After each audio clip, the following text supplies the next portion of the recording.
health issues, but their complaints have largely been ignored. As recently as Tuesday, BP spokesperson Graham McEwen told the Los Angeles Times he was unaware of any health complaints among cleanup workers.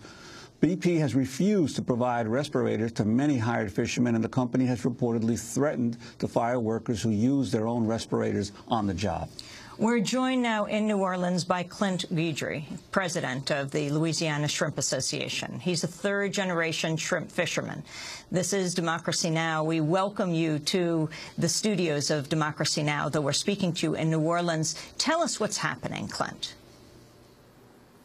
Well, good morning. Thanks for having me.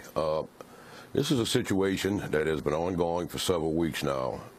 Having had prior training and experience working with oil and the chemicals in oil and their dangers, several of the fishermen out on the work site, they were complaining of burning eyes and strong smells, and my experience told me that they were getting exposed to dangerous chemicals, the benzenes, all the light ends off the crude, and this Corexit is a new experience for me. I have been doing some research. It contains a substance called 2-butoxyethanol, up to 60% by volume, which is a very, very dangerous chemical. I don't have a lot of experience with it, but just doing the research, and I knew that they were spraying this chemical in the same area where my fishermen were working. And I have brought this to light. I have tried to make public, as a matter of fact, just a couple of days ago, 3 days ago, I met with the Washington delegation in Galliano and expressed my concerns that this was happening. Now, Clint Guidry, what about this OSHA, the Occupational Safety and Health Administration? Aren't they supposed to be monitoring work sites that involve U.S. companies, even if they're offshore? I'm not sure about that, but I'm understanding it's MMS and U.S. Coast Guard in this situation. What about respirators? Are people wearing respirators? No, ma'am. Having had prior experience, I know these people, their friends, their family. I bought respirators and I brought them down to these people, and when they tried to wear them, the BP representatives on site told them that it wasn't a dangerous situation and they didn't need to wear them, and if they did, they would be taken off the job. If they wore respirators, they'd be taken off the job? Yes. Why? Because BP lies, and BP protects BP, and that is the biggest problem we're having in South Louisiana right now.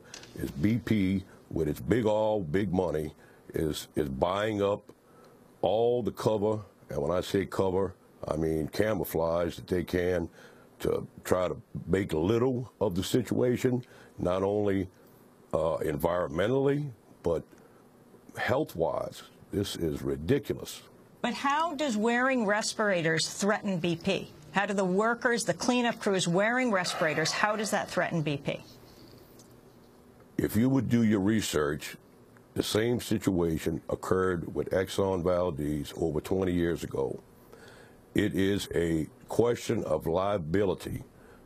The minute BP declares that there is a respiratory danger on the situation is the day that they let the door open for liability suits down the line.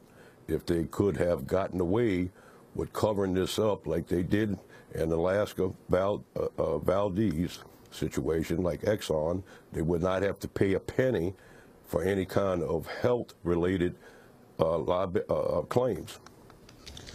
Mr. Guidry, in terms of the You mentioned your experience in the past. Could you talk a little bit about the prior experience that you've had that would indicate to you that this is a serious problem? Yes. You know, fishermen down here, we work a lot of all field, all related work in our off seasons. We have had, we've coexisted, and BP actually has given some good oil companies a bad name. And back in the 80s, I started and continued in the 90s. I worked with a company by the name of Brown & Root Industrial Services. We did what we refer to as shutdowns and turnarounds, where we go into units or whole refineries are shut down, and you go in and you perform maintenance, at which time you're exposed to all the dangerous chemicals that come with all refinery work. The benzenes, the ethylenes, the toluenes. My specialty was working acid units. Acid is used in the refining process to purify gasoline. I worked hydrofluoric acid, I've worked sulfuric acid, I've worked in Louisiana, Texas, Mississippi, California. I did a job, the last job I held with Brown & Root was in St. Croix at the Hess refinery. I had, under my control, I was responsible for up to 800 people. And we always got the job done safely, and we always got it in on time. But we had proper protective equipment. We didn't, you know, what you want to do when confronted with a situation like this is stop. Stop, and if anything, you overprotect. Nobody has ever been killed by being overprotective. How prevalent, if you've been out there, how prevalent are the chemical odors out on the Gulf? The closest I got was in Venice, Louisiana, and you could smell it from Venice. At the time I was down there, they were actually spraying Corexit 9527A on the oil spill on top of the water, and spraying all around. Venice sits on a peninsula, the Mississippi River, right above the head of the pass.